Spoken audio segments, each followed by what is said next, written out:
All right, we just finished solving linear equations in the last two videos, all kinds of equations. Oops.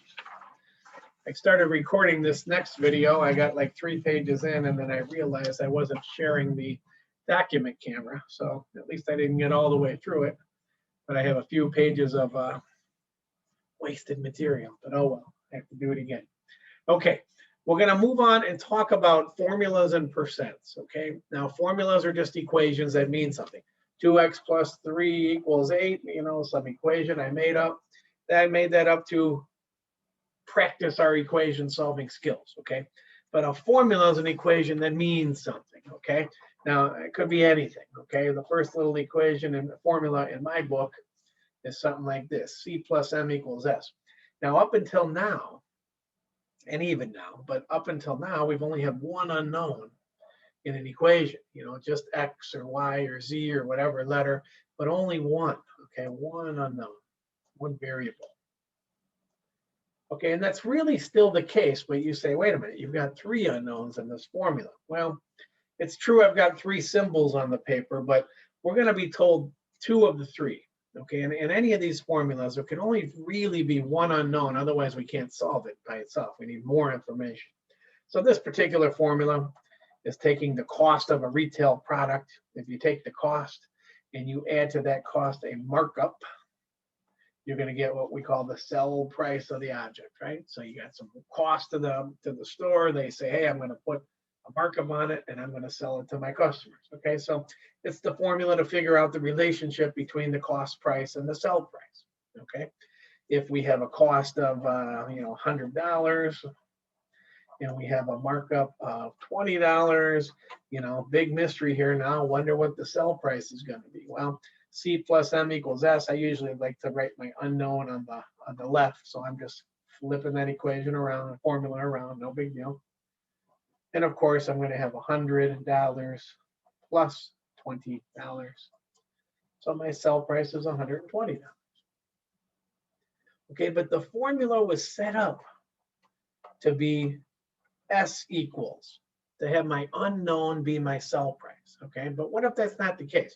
What if I know, hey, I got some other object here. I know the sell price is $250, and I know the markup is $50, but what I don't know is the cost. Okay, now of course, common sense tells us the cost immediately, but how do we do it? Well, we got to shuffle this formula around. We got to say, you know what? Here S is the unknown, but I got to make C the unknown because that's the unknown in my problem. So I'm going to algebraically say, how do I get C all by itself? Well, I have to get that plus M out of there. So I'm going to subtract the M from both sides. And now I've got C all by itself, and I have S minus M. Now I can plug in what I know. The sell price was $250. The markup was $50. So obviously the cost was $200. Okay, shuffle the formula around to solve for the unknown that you need, because there's going to be a lot of symbols in these formulas, but really only one unknown.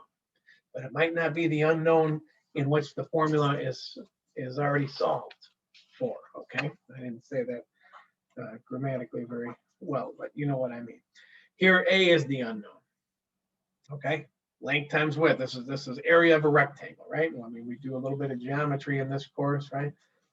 We have a rectangle, it's got a length and a width, and then if we want to know how much surface it covers, how much is that rectangle? What does it cover? It's what we call area, and we take that by taking length times width. So if we're given some example where the width is 10 meters, or excuse me, the length is 10 meters and the width is 3 meters, we can very easily figure out the area. 10 meters times 3 meters, 30 square meters. Okay, piece of cake. But again, A is the unknown. The formula is set up for A to be the unknown. What if the unknown was, let's say, L? So now I need to solve for L. Well, I have L times W. If I divide by W, the W's are going to cancel. Divide by W on that side.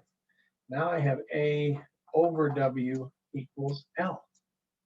So now it's set up the other way. So if I keep the same numbers, just because then it's easy to check, let's say somebody told me my area was 30 square meters, And I'm going to divide by my width, which is 3 meters. And that is supposedly going to give me my length here, according to my shuffled formula. Well, 30 divided by 3 is, of course, 10. And meters squared divided by meters gives me meters. So yeah, that's exactly right. Okay, so we can shuffle these formulas around as needed to solve for the proper unknown. What about perimeter of a rectangle? A rectangle, again, we generically call the sides L and W. And if I want to walk all the way around the side, that's what we call perimeter. So perimeter is an L plus a W, but of course I've got another L and another W. So plus L and then plus W. Now that's kind of a clunky looking formula. I can simplify it a little bit by combining like terms. I've got 2 L's and I have 2 W's. So perimeter is 2 times L plus 2 times W. Very nice little formula. And if we were told length is 100 inches and width is 40 inches, find that perimeter. We could very easily do it. 2 times 100 inches plus 2 times 40 inches. What are we going to get here? 200 inches plus 80 inches. We're going to get a perimeter of 280 inches. Okay? But let's pretend that something else is the unknown. Let's say we know somebody told us the perimeter is 280 inches. And they told us the length is 100 inches. But it was our job now to figure out the width. So we got to look at this formula backwards. Well, what's my formula? P equals 2L plus 2W. I now have to solve for W. Solve for W. How are we going to do that? Well, what do I have here? You know, when the symbols are there, the symbols make it seem harder. Okay, I'm going to put a parallel little example right here. Let's see. 10 equals 4 plus 2W. Okay, I just made this up out of the blue, but it's similar. I'm going to solve for W in both cases. In this case, you'd say it's so easy to solve for W. First, you subtract 4 from both sides. And then we get 6 equals 2W, and then you divide by 2, and you get W equals 3. Piece of cake on that one, right? This one looks a little harder, but it's not. Same procedure. Instead of subtracting 4, I don't know what it is. I call it 2L. So I subtract 2L. I subtract 2L. So now I've got P minus 2L equals 2W. And then what did I do? Divide by 2 on both sides. Divide everything over here by 2. So it doesn't look so pretty, but this is my now revised formula. P minus 2L, all divided by 2 equals W. Okay, so if I use these same numbers, that way I'm pretty sure I'm not going to make a mistake because I know what the numbers are. My perimeter, we said from working it the other way, was 280 inches. So if I take 280 inches minus 2 times the length, which the length we said was 100 inches.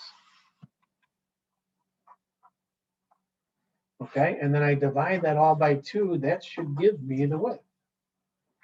Okay, now we know the width is 40. Let's make sure we get it here. Let's see. 280 inches minus, that'll be, oops, not equals, minus 200 inches. All divided by 2, that equals the width I'm searching for. Well, this will be 80 inches divided by 2 equals the width. Guess what? The width equals 40 inches, just like we thought. Okay.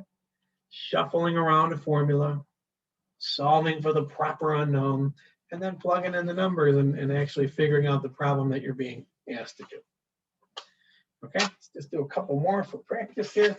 Here's a formula about a deferred monthly payment. You know, again, it's really not important what these formulas are, but what is this thing? The total price of a purchase month of an article purchased on a monthly deferred payment plan is described here. So T is the total price, D is a down payment, P is the amount of the monthly payment, and then M is the number of months. Okay, just so we understand what the letters are. All right, it's solved for T. Let's just play around. Let's not even put in numbers. Let's just play around and let's solve for P. I want to know P. Solve for P. Well, It's P times M, but then I have a plus D equals T. So I've got to get rid of that pesky D first, right? Subtract. So T minus D equals PM. Pardon me 1 second. Okay, sorry about that. We're solving for P. So we had to get D subtracted away. Now it's P times M, so I must divide by M. Divide by M. Okay, so P is the only thing left. I'm just going to switch it around and put P on the left. So P equals T minus D all divided by M. Okay, shuffling around formulas. That's all we're doing. Here's one I always make up for my students. I say MA plus TH equals FUN. And I say, boy, oh boy, that kind of looks like it says math equals fun, doesn't it? It sure does. And then I pick one of the things to solve for. I don't know, let's say A. What the heck? Solve for A. How are we going to solve for A? Well, we're going to subtract the TH out of there. So we're going to get MA equals FUN minus TH. Divide by M, divide everybody by M. A equals FUN minus TH, all divided by M. Okay, shuffling formulas. Percent problems, talking about going from percent to decimal, decimal to percent, that's stuff we have talked about how to do. If I just want to go from, 0.38 as a decimal and I want to turn that into a percent, I move the decimal 2 places to the right and I slap a percent sign after it, right? Decimal to percent, percent to decimal, 4%. Now I got to bring the decimal 2 places to the left, so it's 0.04, and I drop the percent sign. Okay, but what about using now percent in an equation type problem? Okay, what if somebody said, what is 87% of 241? Okay, what is 87% of 241? Oh, baby. Well, we can translate that directly into an equation and then solve the equation.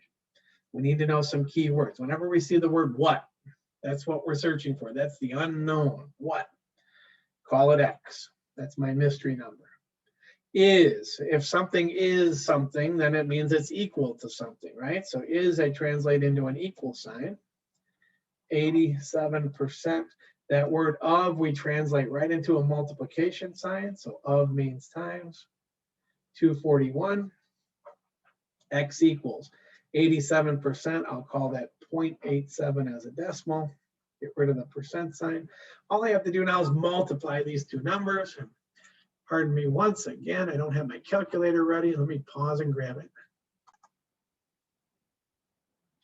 But I'm batting 1,000 tonight. I haven't made a video in quite some time. I've been slowly redoing all these videos from what I did a year ago.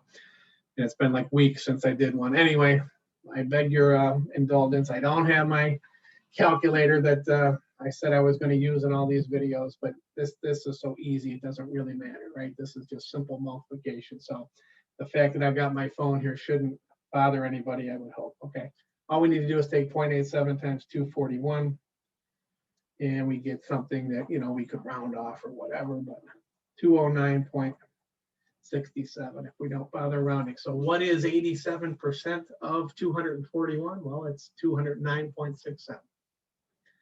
That question can be asked any one of 3 ways. That's one way. What is 87% of whatever? How about this way? 12 is 24% of what? Okay, so that one was asked a little differently. 12 is 24% of what? Well, translate that into an equation. 12 is means equals. 24% of means times, and what? I don't know. What's what? We give it a name, we call it X. 12 is 24% of something. I'm going to figure out what the something is. 12 is, as a decimal, 0.24 times X. Okay, I really didn't need that parentheses, so I dropped the parentheses there. This is just a coefficient in front of x, right?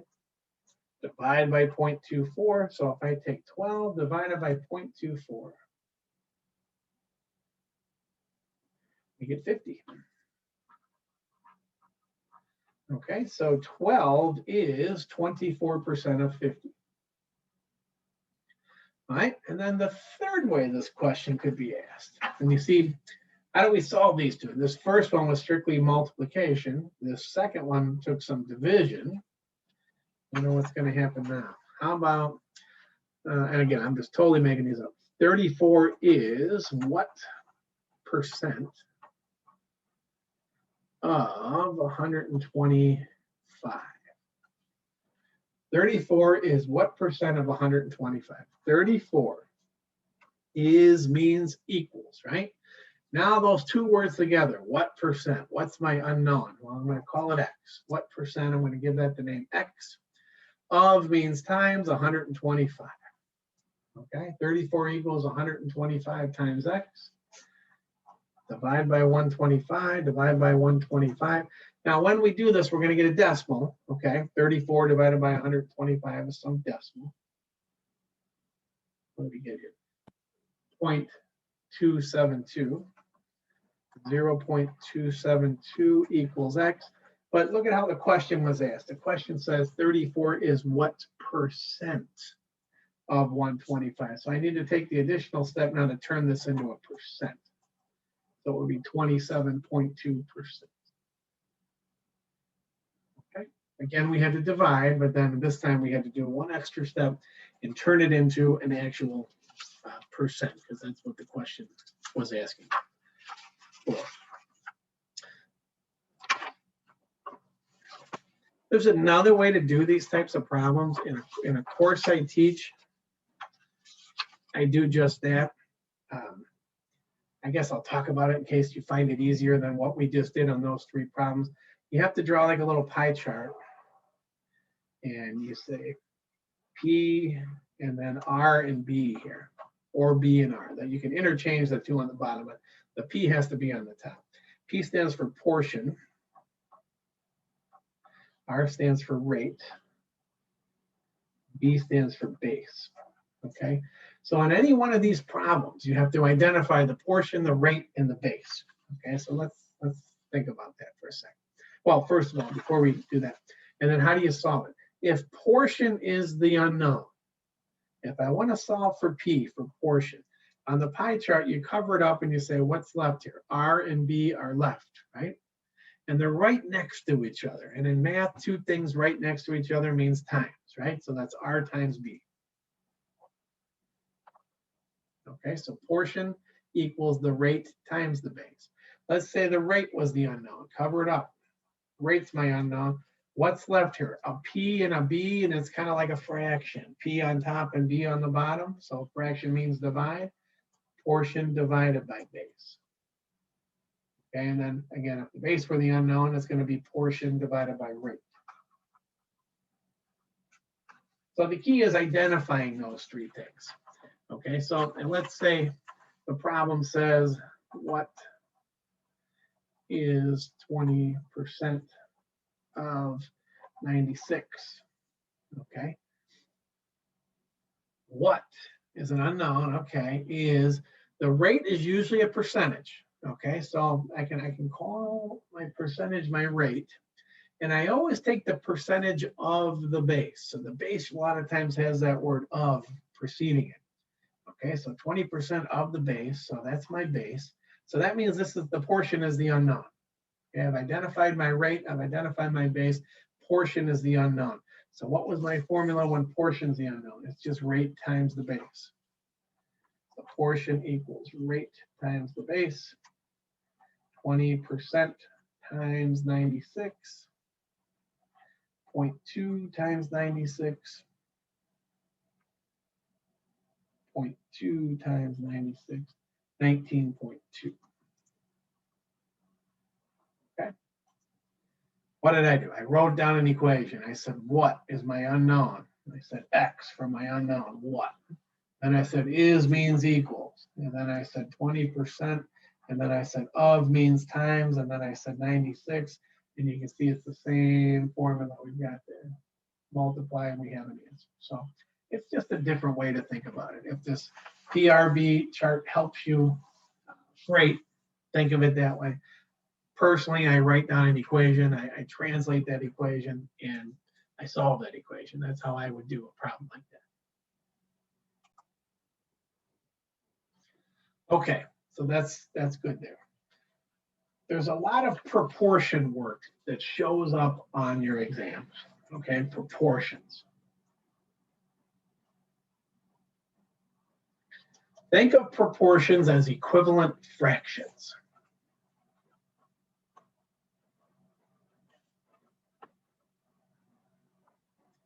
Okay, that's what they are. They're equivalent fractions, and we have what's called a direct proportion. Okay. A lot of times things are just described in the terms of proportions. Let's say, the class has 23 boys and 25 girls. And you might ask to give the ratio of boys to girls. Ratio of boys to girls. Okay. Ratio means fraction.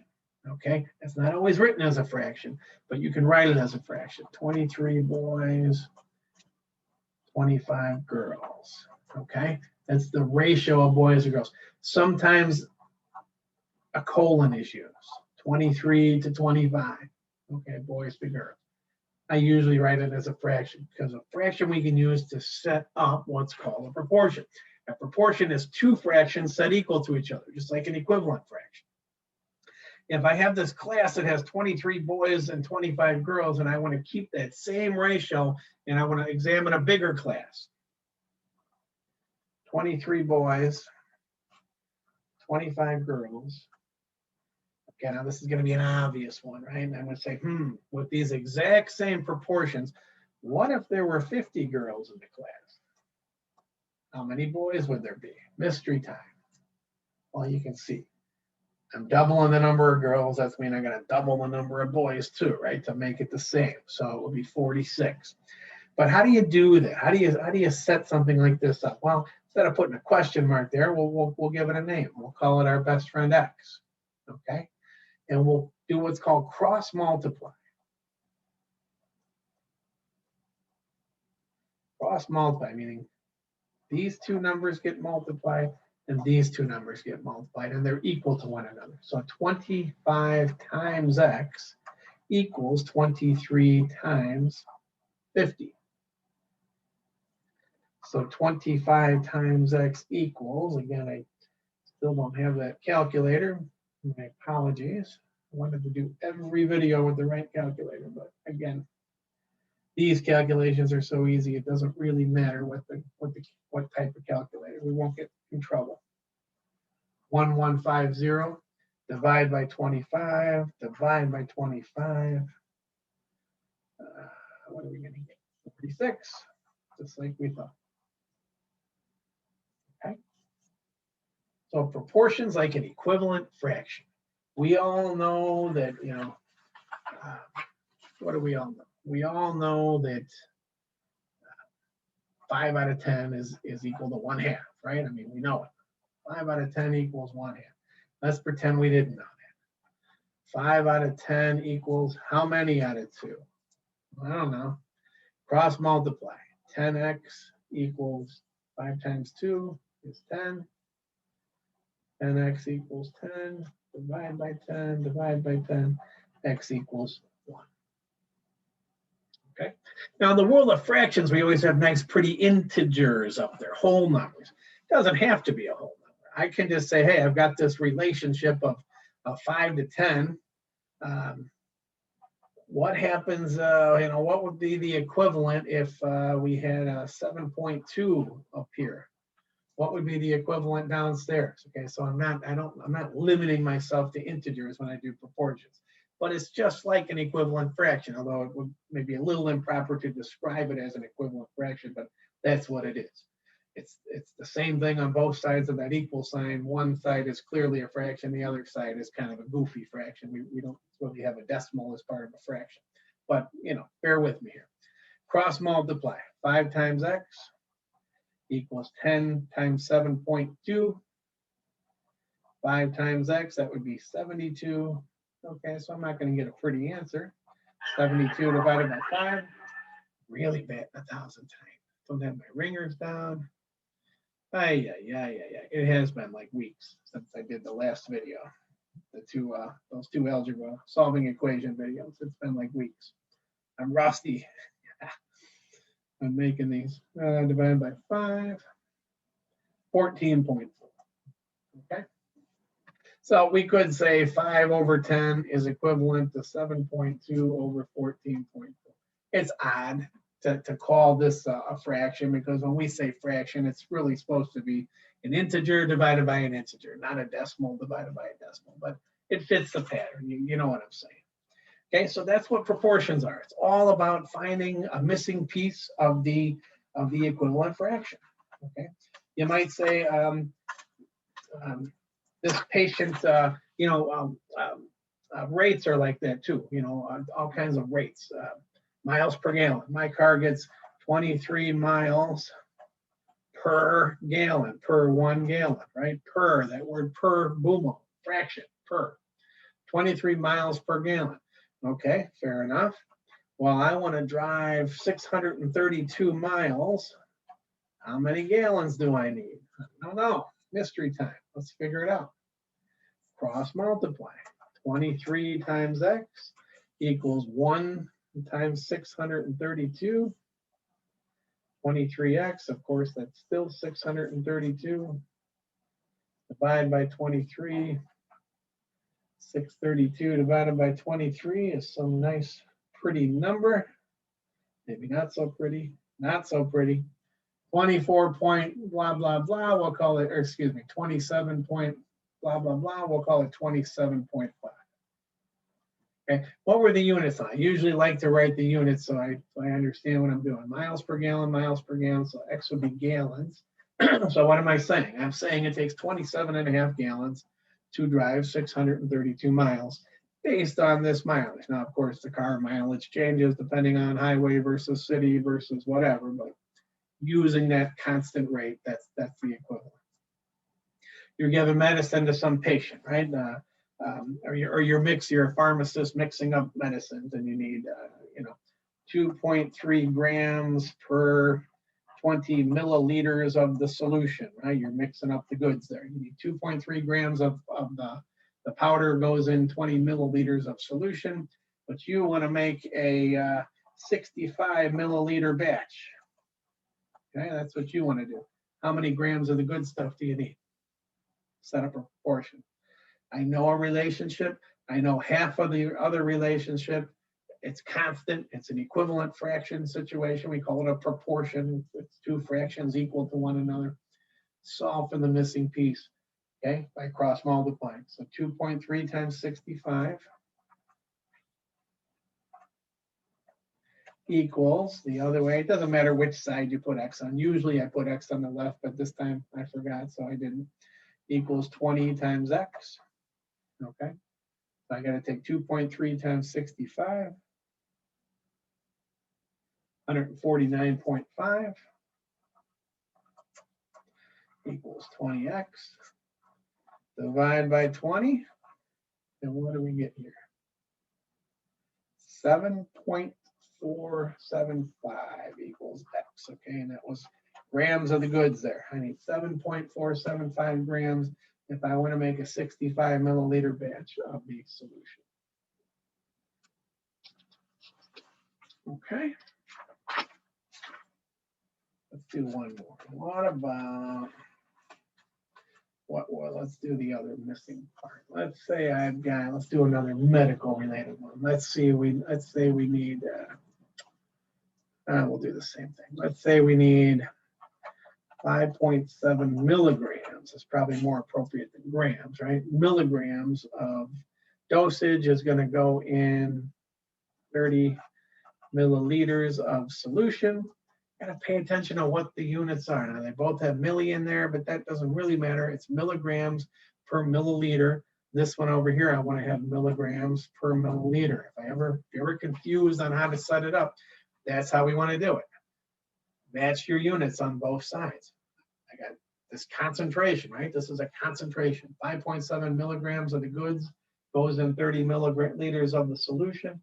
But I'm going to mix it up here, and let's say I'm running out. I've only got 2.7 milligrams of the goods left.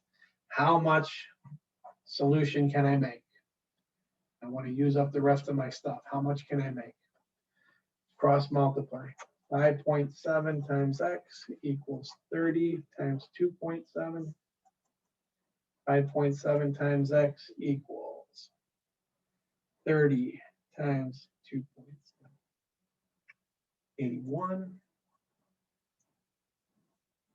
Divide by 5.7. Divide by 5.7. X equals 81 divided by 5. Did that right? I'm not convinced I did that right. Hey, my little dummy calculator here. Divided by 5.7. Okay, again, we got to round it. 14.2, we'll call it. What?